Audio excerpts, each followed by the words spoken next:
a slip knot and chain 9.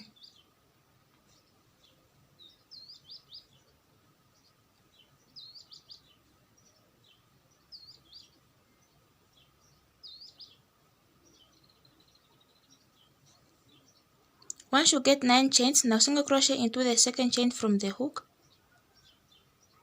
and continue making single crochet into each chain all the way until the end.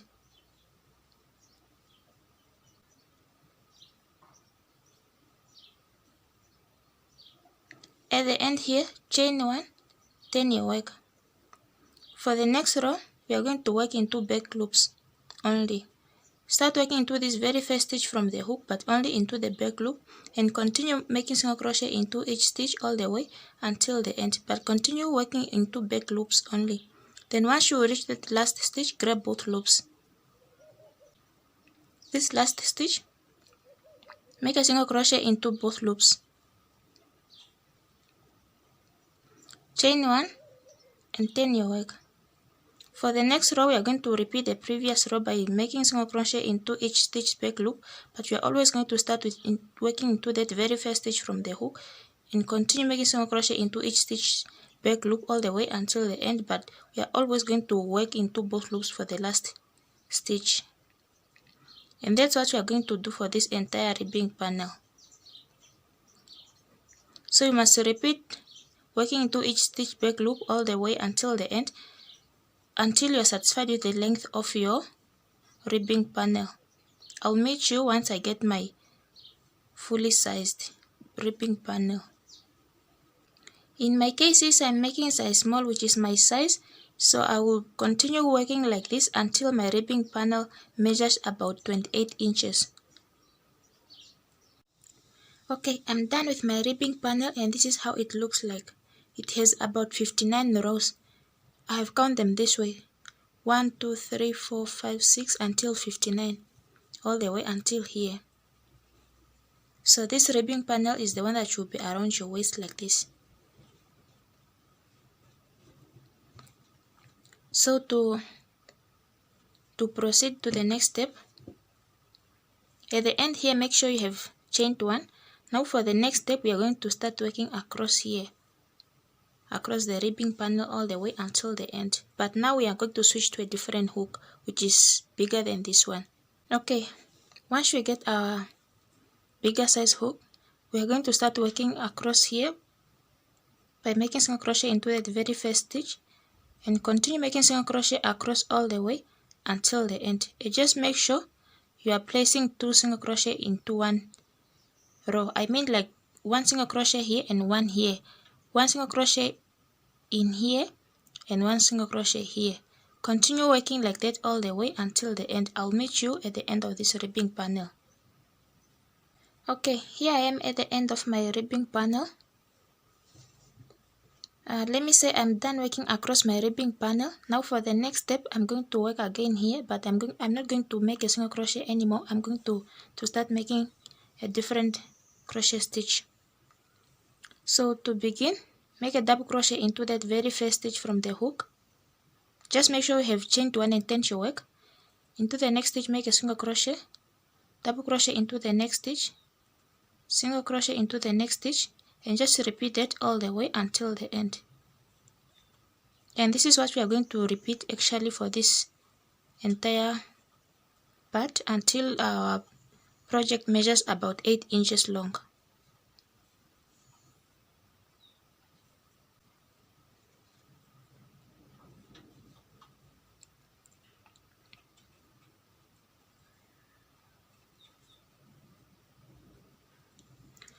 At the end, chain 1 and turn your work. For the next row, remember that the previous row we have ended it with a double crochet, which means for the next row we are going to start with a single crochet. The reason behind we are going to do this, in each stitch that you have previously made a single crochet, you are going to place a double crochet. The stitch that you have made the double crochet, you are now going to place a single crochet, and that's just what we are going to do for this entire part. So literally just continue doing this until your project measures about 8 inches long. I'll meet you once my project is having about 8 inches long. Okay, our project measures exactly 8 inches long, And this is what I mean by saying it measures 8 inches long. This is how I have measured it. I have measured it this way. It measures about 8 inches long. So for the next step, just fold your project in half like this. Once you fold it in half like this, make sure this side are perfectly straight. Then try to mark the middle stitch here. As you can see, I have done already mine. Mark the middle stitch here and lay it flat like this, and try to count like from this next stitch after the one you have marked. From here, count until you reach the 35th stitch, then mark that stitch. Again from here to here, try to count about 15 stitches, then mark the 15th one, or you can count from the end here up to here. There are 10 stitches, so which means by counting like from 1 here, and this is the 10th stitch. So, and this is where you'll be placing your strap, and you'll be working like from here across all the way. So you'll be doing the same thing on the other side. Then you'll be like working across here from this stitch to the other stitch like this. You can even like remove this stitch after all. So you'll be like working like from here to the other side by decreasing to form the front part of your top, and that's the next step we are going to do. So just try to do the same thing on the other side, the same way we have done on this side. Since I'm done marking both sides of my project, this side as well as on the other side, for the next step we are now just going to chain one here and cut off our yarn.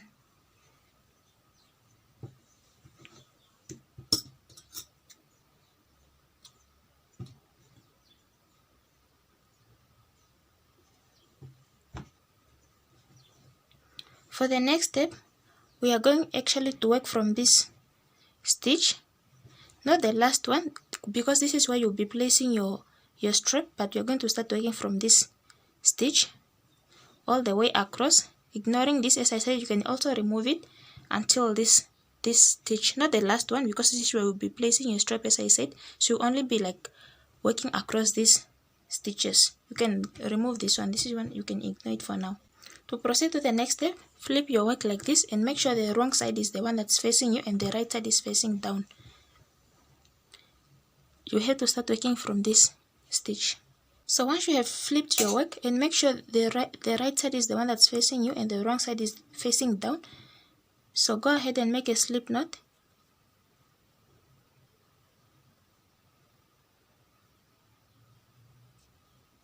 Start working from this stitch that you have marked with the stitch marker. You can remove the stitch marker because it might disturb you. Join with a slip stitch. Since you have made a single crochet here from the previous row, now we are going to start making a double crochet here just to maintain our pattern. Make double crochet in there, but actually it depends to you. If there is a double crochet for you, you can on your side, then you must start with a single crochet. Double crochet, then single crochet into the next stitch.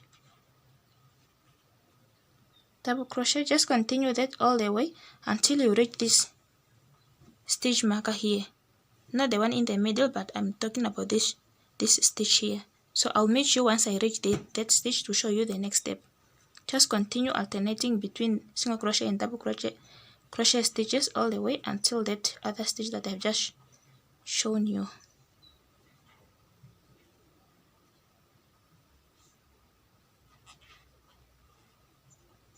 Chain one and turn your work. Now for the next row, we are going to start with decreasing. To decrease, we are going to make the first 2 stitches as one stitch by working them together, and the last 2 stitches. So to decrease, since we have ended with a single crochet, now we are going to start with a double crochet. Yarn over, insert the hook in, yarn over, pull through, 3 loops on the hook, yarn over, pull through the first 2 loops on the hook, insert the hook into the next stitch, yarn over, pull through, 3 loops on the hook, yarn over, pull through all 3 loops on the hook.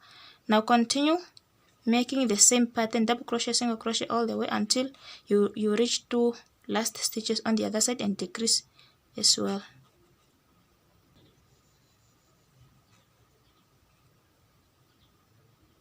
For the last 2 stitches, let's decrease again, yarn over, insert the hook into the next stitch, yarn over, pull through, 2 loops on the hook, insert the hook into the next stitch, which is a single crochet stitch, yarn over, 3 loops on the hook, yarn over and pull through all 3 loops. Chain one and turn your work. So we are going to keep on decreasing until we have about 34 stitches left, or which is equivalent to 30, which is equivalent to 8 inches wide, and that's going to be your front part. So just continue decreasing until you have that type of, until you have that size of measurement that I have just said. Then I'll meet you to show you the next step. Okay, we are done with our decreasing part. Now the next part we are going to do is we are going to add our straps, whereas we are going to work from here and attach it here where we have marked with these other stitch markers. For straps, chain 45. Once you get 47 chains, now just make your top like this, and make sure your chain is not twisted. If it's twisted, just try to make it straight like this, and make sure the wrong side is the one facing you and the right side is facing down. And you have to attach your strap to your top by slip stitching into this very same stitch you have marked with a stitch marker.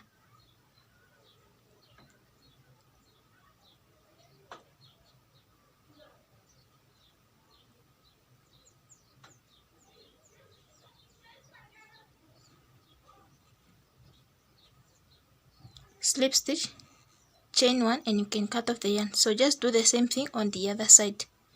On the other side, obviously you have to start making a slip knot and attach your yarn into this very first stitch, chain 45, and attach it here the same way you have done on this side. Then I'll meet you once I'm done with both my straps. We are done. This is how your top must be looking like. If you don't want buttons, you can still go ahead and make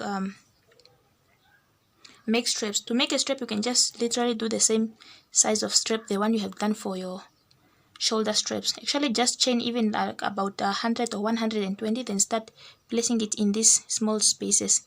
It will still work. And just continue crisscrossing all the way until here, until at the end here.